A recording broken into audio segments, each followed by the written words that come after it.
네, 옆 사람에게 이렇게 인사했으면 좋겠습니다. 당신에게서 예수님의 향기가 납니다. 이렇게 대답합시다. 당신에게서는 하나님의 형상이 보입니다. 네, 이 오글거리는 인사는 신학적인 의미를 담고 있습니다. 여러분의 일주일 삶이 얼마나 깨어졌을지라도, 혹시나 말할 수 없는 죄로 더럽혀졌을지라도 여러분은 하나님의 형상이라는 의미입니다. 그래서 C.S. 루이스는 이렇게 이야기를 했습니다. 하나님의 얼굴을 뵙는 그날 결코 그 얼굴이 낯설지 않을 것입니다. 왜죠? 여러분 평소에 여러분이 야베스 공동체에서 하나님의 형상을 마주하고 있기 때문에 하나님을 배웠을 때 여러분 놀랄까요? 아니면 놀라지 않을까요? 질문을 해도 되나요? 네. 놀라기도 하겠지만 때로는 낯설지 않을 것입니다. 왜죠? 이 공동체 안에서 하나님의 형상을 마주하기 때문입니다. 여러분 하지만 세상은 이 창조의 이야기를 하지 않고 여러분 진화의 이야기를 합니다. 여러분 뭐 교회 안 다니는 친구들이랑 진화론 가지고 싸워본 적 있으세요? 주변에 다 교회 다니는 친구들만 있으신가요? 제가 중학교 때 한번 피 터지게 싸운 적이 있습니다. 중등부 수련회를 갔다 와서 뭘 주워 듣고 왔는데 막 제 안에 막 창조과학에 막 무한한 에너지가 있었습니다. 그래도 과학 시간에 진화론을 가르치는데 제가 끝나고 아이들과 막 격렬하게 토론을 했습니다. 창조가 진짜다, 진화는 가짜다. 하지만 여러분 창조도 진화도 그 시작은 신앙의 고백이기 때문에 어떻게 입증할 수 있는 것일까 아니면 신앙의 문제일까요? 신앙의 문제입니다. 그래서 결국에는 싸움이 안 나는데 제가 결국에는 아이들의 쪽수에 밀려서 마지막에 한마디를 하고 자리를 떠났습니다. 뭐라고 했냐면 이렇게 얘기했습니다. 그래 니들은 원숭이의 아들이고 나는 하나님 아들이다. 딱 이라고 떠났습니다. 그리고 그 뒤로 제가 반에서 얼마나 시달렸는지 모릅니다. 뭐만 하면 하나님의 아들이, 하나님의 아들이, 하나님의 아들이. 여러분 이 진화의 이야기는 참 웃을 수 있는데 사실은 이 모든 시대가 진화의 이야기에 물들어 있기 때문에 이것은 쉬운 얘기가 아닙니다. 다윈이라는 사람이 종의 기원이라는 책을 썼을 때 하루 만에 베스트셀러가 됐어요. 근데 이건 과학 때문에 베스트셀러가 된 것이 아니라 그 당시가 어떠한 시대였냐면 제국주의 시대였어요. 여러분 제국주의 아시나요? 네, 제국주의가 뭐냐면 강한 나라가 약한 나라를 짓밟는 시대였습니다. 여러분 진화의 이야기는 강자가 약자를 잡아먹어도 괜찮은 이야기입니다. 약육강식, 적자 생존이 그 이야기이기 때문에 모든 국가가 이 이야기를 가져와서 담대히 뭐 했을까요? 노예 사냥과 제국주의를 퍼뜨렸습니다. 여러분 그런데 이 이야기는 그 당시의 이야기만도 아니고 지금도 여전히 진행되고 있는 이야기입니다. 여러분 만약에 이 이야기를 믿는 사람들은 여러분 갑과 을 사이에서 갑이 을에게 갑질을 하면 여러분 화낼 수 있을까요? 없을까요? 없습니다. 당연한 겁니다. 뭐가 되어야 됩니까? 갑이 되어야 되는 것이 꿈입니다. 여러분 넷플릭스 이런 거 잘 안 보시죠? 저는 자주 보거든요. 그중에 셀러브리티 안 보시는구나. 근데 그런 걸 보면 뭐가 나오냐면 이 사람들 사이에도 등급이 있어요. 여러분 등급이 보이지 않는데 등급을 나눕니다. 그래서 위에 등급으로 올라가려면 어떻게 되냐면 어떻게든 낮은 등급이 윗등급이랑 친해져서 올라와서 그 갑의 힘을 얻어서 그것을 누리는 것이 이 시대의 이야기입니다. 여러분 이러니까 와닿지 않아서 제 이야기를 하나 할게요. 제가 결혼을 35살에 했습니다. 35살에 했는데 그때 결혼을 하지 못하고 있을 때 제가 뭘 실수로 눌렀냐면 결혼의 듀오라는 혹시 업체 아시나요? 그걸 경품을 준다고 해서 설문조사를 실수로 이렇게 눌렀어요. 그래서 열심히 저의 인적 사항에 대해서 열심히 입력하고 전송을 했어요. 근데 딱 전송을 하는 순간 저의 등급이 나왔습니다. 1등급에서 8등급 중에서 여러분 몇 등급이 나왔을까요? 8등급이 나왔어요. 제가 그 뒤로 결혼의 듀오를 쳐다도 보지 않습니다. 근데 얼마 뒤에 결혼의 듀오에서 전화가 왔어요. 저한테 8등급한테. 왜 전화가 왔을까요? 이렇게 전화가 왔습니다. 당신 8등급인데 나한테 잘 보이면 7등급 소개해 줄 테니까 한번 잘해볼 생각이 있냐고. 그래서 제가 그 전화를 끊고 다시는 결혼의 듀오를 쳐다보지 않았습니다. 여러분 이 이야기가 사실은 이 시대를 풍미하고 있습니다.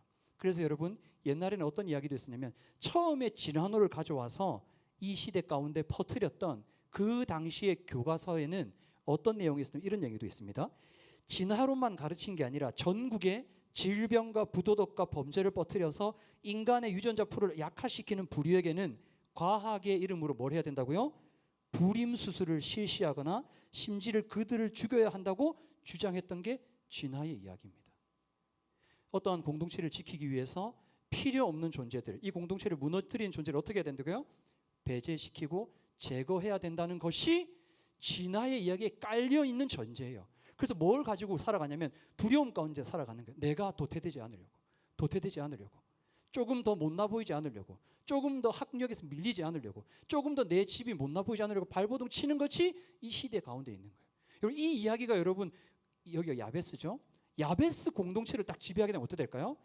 여기서 여러분 딱 들어오면서 급을 나눠야 됩니다. 아, 쟤는 안 와야 되는데, 쟤는 와서 좋은데, 아, 우리 야베스 수준을 떨어뜨리는데, 이런 것들을 무의식중에 하고 있다면 이미 진화 이야기가 우리를 잠재하고 있는 것입니다.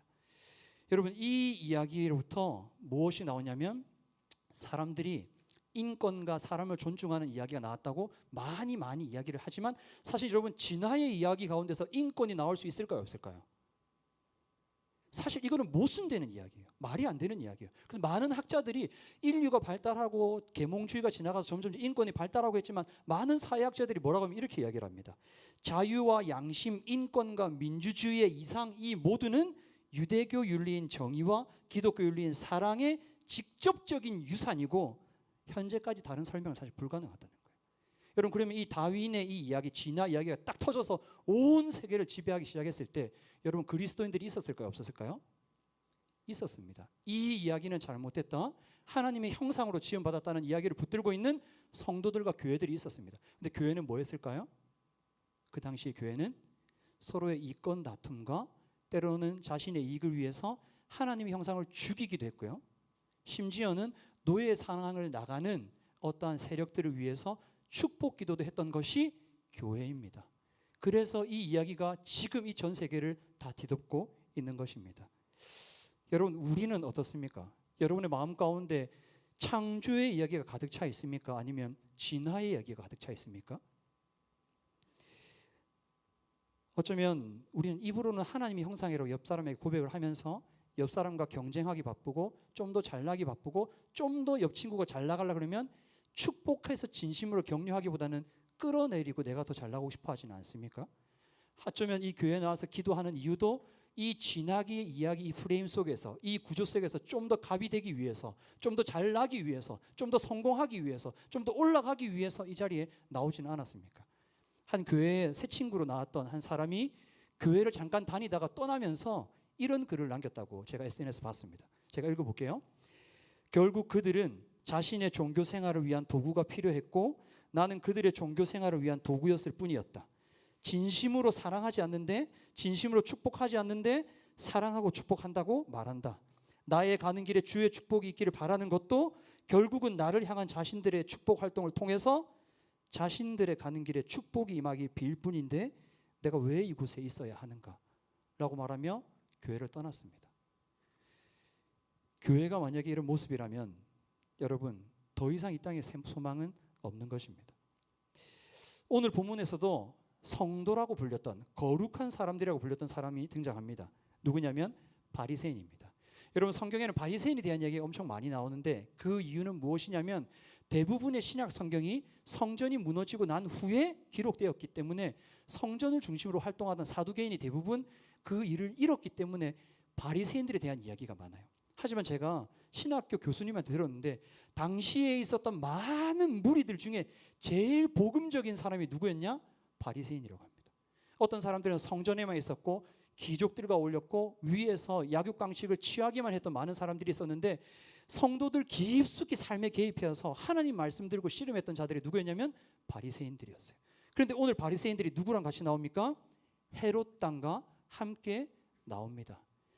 예수라는 이 진리가 자신의 갑의 위치를 사람들의 인정을 깎아 먹으려 하자 누구랑 같이 나왔다고요?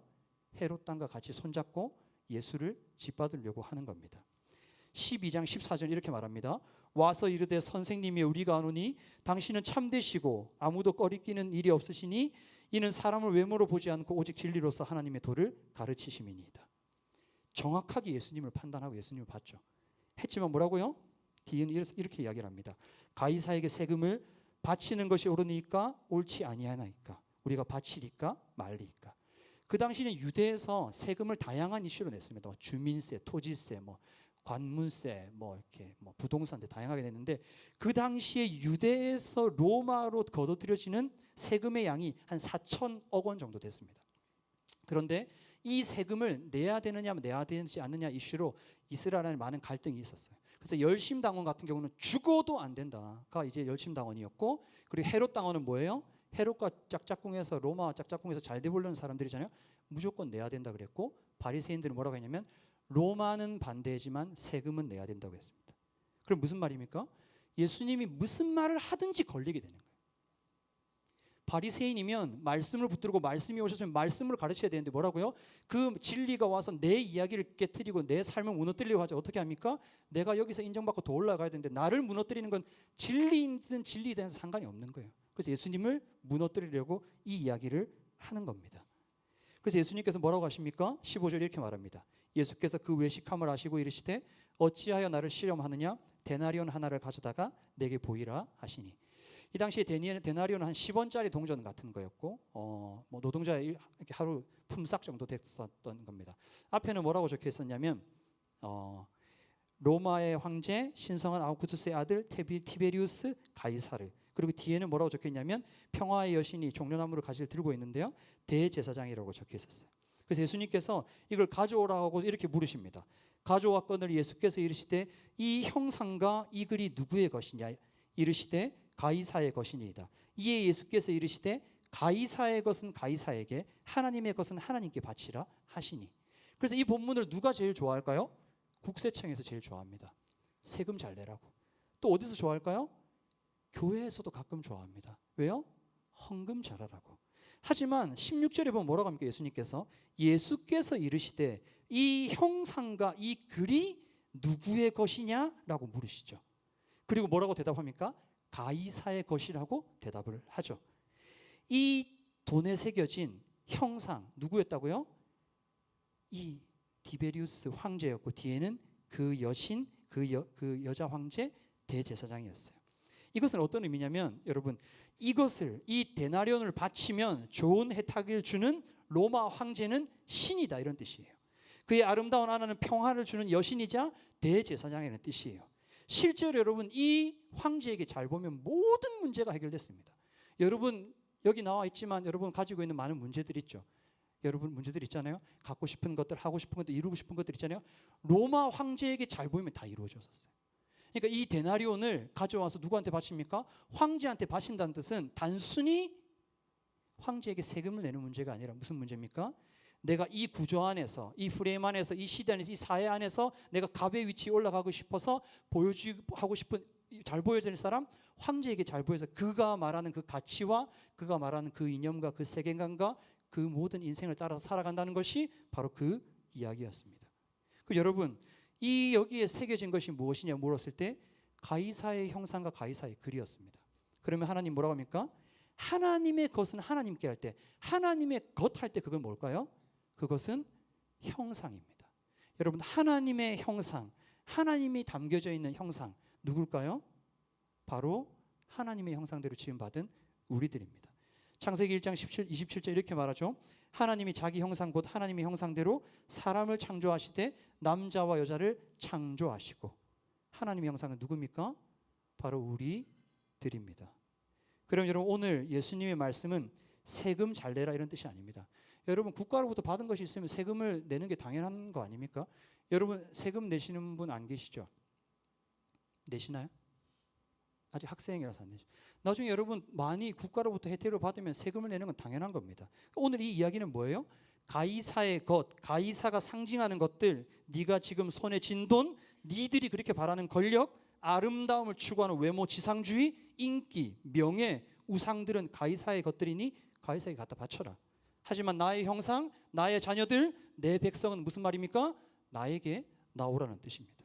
나의 형상인 너희들은 다른 데 가서 너희 모든 거 다 바치지 말고 나한테 나오라고 이야기를 하는 것입니다. 왜죠?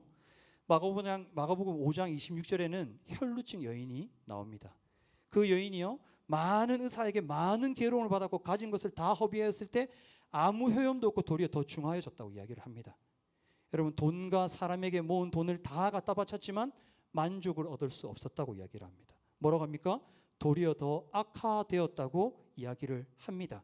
하지만 그 하나님의 형상이 자신의 아픔과 그 피를 누구 앞에서 쏟자 그것이 멈춥니까? 예수 그리스도 앞에 쏟아내자 그 모든 것이 멈추고 회복을 얻고 하나님이 처음 지었던 그 모습을 회복하게 되는 이야기가 마가복음에 기록되어 있습니다. 어쩌면 세상을 헤매며 자신의 피를 흘리고 다녔던 여인의 모습은, 그 비참한 모습은 이 시대를 살아가는 우리의 자아상인지도 모릅니다. 세상이 말하는 가치를 쫓아서 쫓아갑니다. 어른들이 말하고 세상이 말하는 모든 것들을 쫓아서 쫓아가지만 여러분 거기부터 만족을 얻을 수 있을까요? 없을까요? 없습니다. 여러분 하루에 눈을 뜨면 여러분 윈더데이 하시나요? 안 하시나요? 하루에 눈을 뜨면 뭘 잡습니까? 핸드폰을 잡죠. 핸드폰으로부터 쏟아지는 모든 이야기를 쫓아서 하루를 살다 보면 여러분 하루가 끝났을 때 어떤 마음이 듭니까? 만족감이 드십니까? 허무함이 드십니까? 허무함이 듭니다. 그러면서도 밤늦게까지 핸드폰을 놓을 수 있습니까? 없습니까? 없죠. 가이사와 이 시대가 가지고 있는 그 가치에 정신이 팔려서 거기에 피와 손과 시간과 정신을 다 쏟고 있는데 여러분 멈출 수가 없는 것이 이 시대입니다. 근데 뭡니까? 이것을 멈출 수 있는 유일한 분이 누구예요? 예수 그리스도이십니다. 해밍웨이라는 소설가가 있습니다. 그 사람이 노인과 바다에, 여러분 노인과 바다 읽으시나요? 소설 읽으셨나요? 네. 야베스는 항상 제가 보니까 넷플릭스도 안 보시고 뭐 결혼의 듀오도 안 하시고 소설도 안 읽으시고 말씀과 기도에 전무하시는 훌륭한 공동체인 것 같은데, 이 노인과 바다에 보면 노인이 진짜 피 터지게 싸워서 겨우겨우 잡았던 그 물고기를 들고 와서 딱 돌아봤을 때 하는 이야기가 이 이야기입니다. 그제야 비로소 그는 자신이 얼마나 녹초가 되었는지 깨달을 수 있었다. 잠깐 발걸음을 멈추고 뒤를 돌아보니 가로등 불빛에 고기의 커다란 꼬리가 조각배의 고물 뒤쪽에 꿋꿋이 서 있는 것이 보였다. 그리고 허옇게 드러난 등뼈의 선과 뾰족한 주둥이가 달린 시커먼 머리통, 그리고 그 사이가 모조리 앙상하게 텅 비어 있는 것이 보였다라고 이야기를 합니다. 피 터지게 싸웠는데 도착해서 얻은 것은 뭐였다고요? 뼈만 남은 앙상한 가지였다고요. 이것이 이 인생입니다. 그래서 예수님께서 말씀하신 것입니다. 나의 형상인 너희들은 누구한테? 나에게 나오라. 왜죠? 태초에 지음 받을 때 하나님의 형상으로 지음 받은 우리는 이 세상의 그 어떤 것으로도 위로와 평화와 만족을 얻을 수 있을까요? 없을까요? 없는 존재입니다. 제가 저희 아내한테 자주 하는 말인데 저희 아내가 정말 싫어하는 말이 있습니다. 우리는 하나님급이기 때문에 하나님급이 들어와야지 만족을 얻습니다. 여러분 성찬을 할 때 예수님께서 내 몸이요 피라고 말씀하셨잖아요. 그것 때문에 기독교 공동체가 날마다 식인종이라고 소리를 듣고 핍박을 받았어요. 근데 그걸 왜 지켰을까요? 그것을 지킨 의미는 이런 의미예요. 여러분 사단이 니들이 원하는 거 줄 테니까 이거 집어먹어 해가지고 선악과를 먹고 우리의 존재 가운데 구멍이 뚫렸습니다. 그 구멍 아무리 메우려 해도 메울 수가 없었어요. 누구로 메울 수 있어요? 하나님의 형상이기 때문에 하나님을 채워야지 그 구멍이 채워질 수 있어요. 그래서 예수님께서 뭘 만드신 겁니까? 성찬을 만든 겁니다. 이것을 집어 먹으라. 내 몸과 피를 받아 먹으라. 네 존재에 뚫린 그 구멍, 세상에 있는 것 아무리 뒤져도 채울 수 없으니까 나를 채워 먹으라. 그래서 여러분 성찬이 얼마나 소중한지 여러분 말할 수가 없는 것입니다.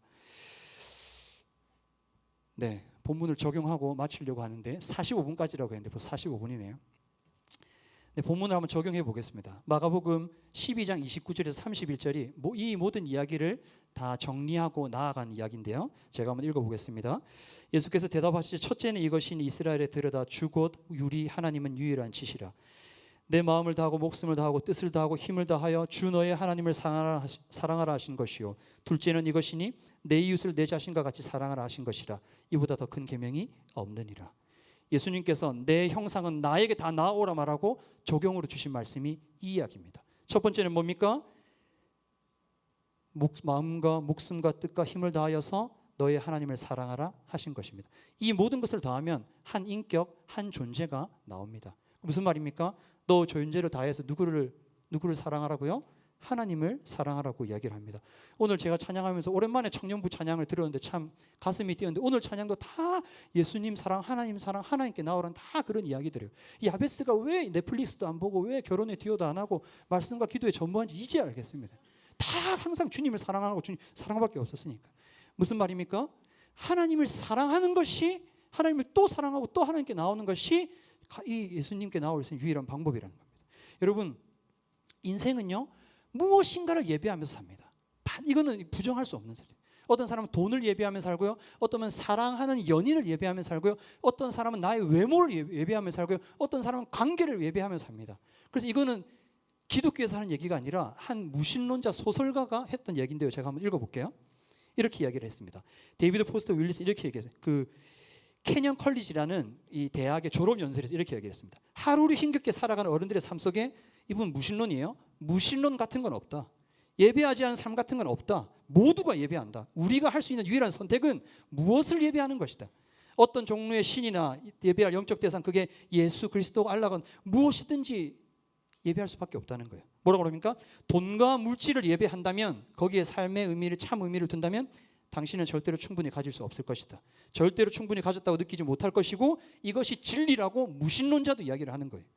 여러분의 몸과 아름다움과 성적 매력을 예배하세요. 그러면 여러분은 언젠가는 반드시 추하다고 느낄 것이고, 시간이 흘러 늙기 시작하면 사람들이 결국 여러분을 묻기 전까지 여러분은 스스로를 몇 번이나 묻어 살아갈 거라고 이야기를 합니다. 또 뭐라고 합니까? 힘과 흥력을 한번 예배해 보십시오. 여러분이 약하다고 느끼는 순간 두려울 수밖에 없을 것이고, 두려움을 제어하기 위해서 다른 이들 지배하는 힘이 더 많이 필요하다고 이야기를 하는 겁니다. 여러분, 똑똑하게 보이는 지성을 예배하십시오. 결국 여러분은 스스로 멍청이이고 사기꾼, 모르는 게 있다는 것을 들킬까 봐 두려워하며 살아가게 될 것이라고 이야기를 하는 겁니다. 이 예배는 뭐라고요? 무의식적이고 기본 설정이에요. 디폴트 값입니다. 무신론자가 보기에도 인간은 뭐 할 수밖에 없는 존재예요? 예배하며 살 수밖에 없는. 결국은 뭡니까? 누구를 예배할 것인가? 이 야베스처럼 넷플릭스 안 보고 인터넷 안 하고 소설 이런 거 안 읽고 하나님을 예배하고 예배하게 사는 것이 하나님의 형상인 우리가 살아가는 존재입니다. 제가 PPT를 너무 많이 준비했는데, 마돈나가 이런 이야기를 합니다. 별게 다 나오네. 여러분 마돈나 아세요? 블랙핑크가 요즘에 그런가요? 저 잘 교구를 오래 모르겠네. 마돈나가 이런 이야기를 합니다. 제 삶의 동력은 두려움으로부터 오고, 이 두려움이 항상 저를 몰아간다. 주문 걸듯이 이 두려움으로 내 자신을 계속 들들 볶으면 내가 특별한 인간이 될 수 있는 힘을 얻는데, 하지만 금방 다른 무엇을 하지 않으면 다시 평범하고 시시한 사람으로 느껴지고, 나는 이미 유명인에 대해서 많은 것을 가졌지만 여전히 제가 특별한 사람이라는 것을 증명하고 확인해야지만 직성이 풀리는 게 이 자리에 있는 여인의 고백입니다. 그리고 이게 뭐라고 합니까? 이런 제 몸부림 지금도 계속되고 있고 끝이 없을 거라고 합니다. 진화의 이야기에 몸을 닫고 있는 사람들의 삶의 동력은 뭐예요? 두려움이에요. 여러분 뉴스도 잘 안 보시죠? 한 달 전에 마돈나가 월드 투어를 준비하면서 후배들과의 경쟁에서 이기기 위해서 밤새 연습하다가 쓰러져서 박테리아에 감염돼서 병원에 실려갔다고 이야기를 합니다. 이 여인은 죽을 때까지 뭐 하는 거예요? 두려움과 경쟁 속에서 좀 더 나아지려고 발버둥 치다가 살아가는 겁니다. 그래서 예수님께서 뭐라고 하셨습니까? 수고하고 무거운 짐진 자들아 다 내게로 오라, 내가 너희를 쉬게 하리라 고 이야기를 합니다. 이 주님의 반석 위에 설 때만 우리가 자유와 평안을 얻을 수 있는 것입니다. 두 번째 적용을 해보겠습니다. 12장 31절입니다. 둘째는 이것이니 내 이웃을 내 자신과 같이 사랑하라 하신 것이라, 이보다 더 큰 계명이 없느니라. 여러분 설교를 시작할 때 하나님의 형상이라고 불렀던 옆 사람들이 있을 것입니다. 여러분 옆에 있는 사람이 하나님의 형상임을 믿습니까? 조금 깨어지고 못나고 불편하게 하고 나를 무너뜨리고 우리 팀에서 우리 공동체에서 많은 문제를 일으켜도 그가 하나님의 형상임을 믿습니까? 여러분의 목사님들이 여러분의 마음을 몰라주고 가끔 이상한 소리를 하고 가끔 이상한 말을 하고 때로는 여러분을 흔들지라도 저분들도 하나님의 형상임을 믿습니까? 여러분 그러면 여러분이 말했던 그 하나님의 형상들이 이 자리에 올 때 혹시 삶 가운데 이 진화의 이야기 속에서 깨어지고 무너지고 망가지고 아파서 주저앉아서 일어설 수 없는 존재인지에 대한 여러분 관심이 있으십니까?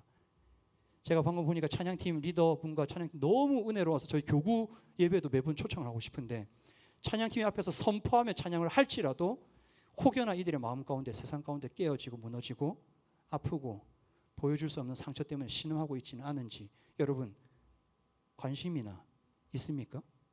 여러분 주님의 이름을 부르고 여러분의 기도의 제목에는 몇 명의 기도 제목이 떠오르십니까? 예수님 뭐라고 하십니까? 나에게 나오라고 말하고 첫 번째는 주님을 사랑하고 그 다음 내 이웃을 내 몸과 같이 사랑하라고 이야기를 합니다. 마지막 이야기를 해보겠습니다. 한 정치가가요, 처음 공식 연설에서 했던 말이에요. 근데 그 연설이 공식 연설인데 성경을 인용해서 했던 말입니다. 여러분, 가인이요, 아벨이 보이지 않자 하나님께서 물었습니다. 아벨 어딨냐? 가인이 딱 뭐라고 했습니까? 내가 내 아우를 지키는 자입니까? 무슨 상관입니까? 나 혼자 살아남았으니까 내가 독식하고 내가 잘 살면 되는 건데 내가 내 형제를 지키는 자입니까? 근데 이 정치인이요, 이 성경 구절을 가져와서 자신의 공식적인 첫 번째 연설의 재료로 삼았습니다. 제가 읽어볼게요. 만일 시카고 남부에 글을 읽지 못하는 소년이 있다면 그 아이가 제 아이가 아닐지라도 그 사실은 제게 중요합니다.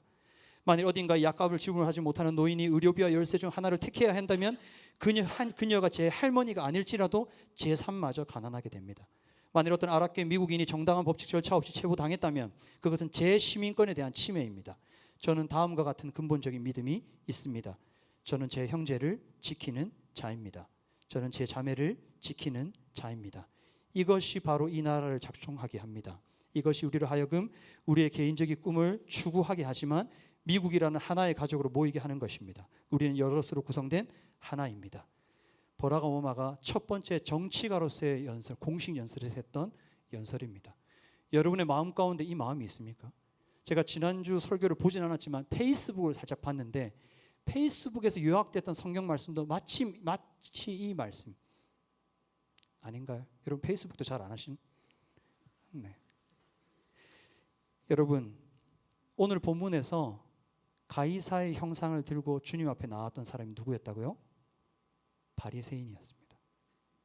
예수님이요, 성경에는 기록되지 않았지만 어쩌면 마음이 찢어졌을 거예요. 그래, 헤롯 땅은 그럴 수 있어. 그래, 저 로마를 따르는 사람 다 그럴 수 있어. 그런데 성전에서 내 말씀 들고 나의 말씀으로 내 백성을 먹여 살리는 네가 그 가이사의 형상에 손을 지내치고 떨어지지 않으려 발버둥 치면서 나한테 와서 말하는 것은 내 마음이 아프다 했을 수도 있습니다. 여러분, 사회 제도와 정치와 모든 것들이 사실 중요하지만 그게 이 땅의 소망 아닙니다. 아름다운 법이 만들어져도 그 법을 악용하는 사람이 있고요, 그 악의 그늘지대에서 고통 사는 사람이 반드시 있습니다. 누가 이 땅의 소망이에요? 하나님의 형상이라고 지음받은 사람들이 내 형제를 지키는 자로서 하나님의 형상을 지켜나가는 교회가 여러분 이 땅의 소망입니다. 여러분, 우리가 그래서 이 주님을 만나야지 어떻게 살아갈 수 있어요? 일주일을 하나님의 형상으로서 살아갈 수 있고 두려움에 쫓기는 것이 아니라 예수님의 그 반석 위에 발을 디디고 주님이 주신 달란트를 마음껏 펼치면서 살아갈 수 있는 겁니다. 마지막으로 가져온 PPT만 읽고 마치겠습니다. 네, 제가 사랑하는 이화여대의 백소영 교수님이 썼던 글인데요, 이렇게 되어 있습니다.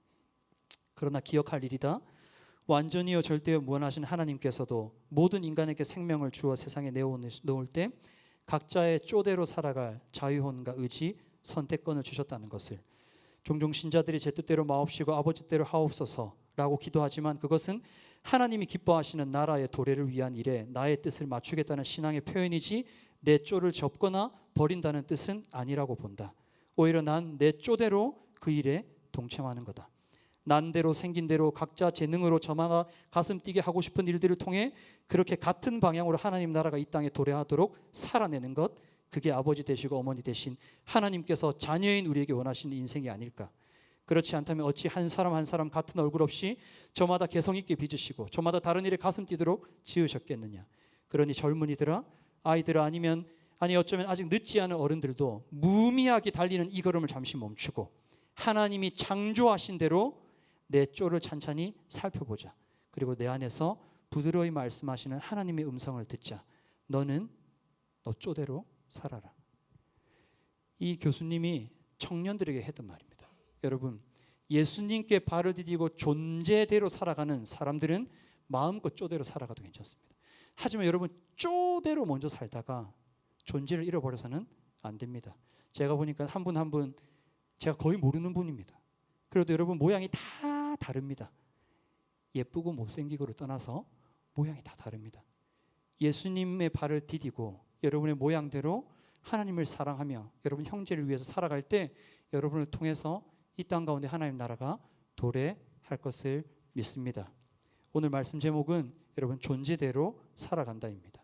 여러분 이상한 것에 마음이 빼앗겨서 이상한 거 먹다가 체해서 아파서 신음하지 말고 오늘 찬양처럼 야베스의 이 모습처럼 날마다 하나님 앞에 나아오고 또한 우리 곁에 있는 형제들을 지키기 위해서 발버둥 쳐서 여러분을 통하여서 이 땅 가운데 아름다운 나라가 세워지기를 주님의 이름으로 축복합니다.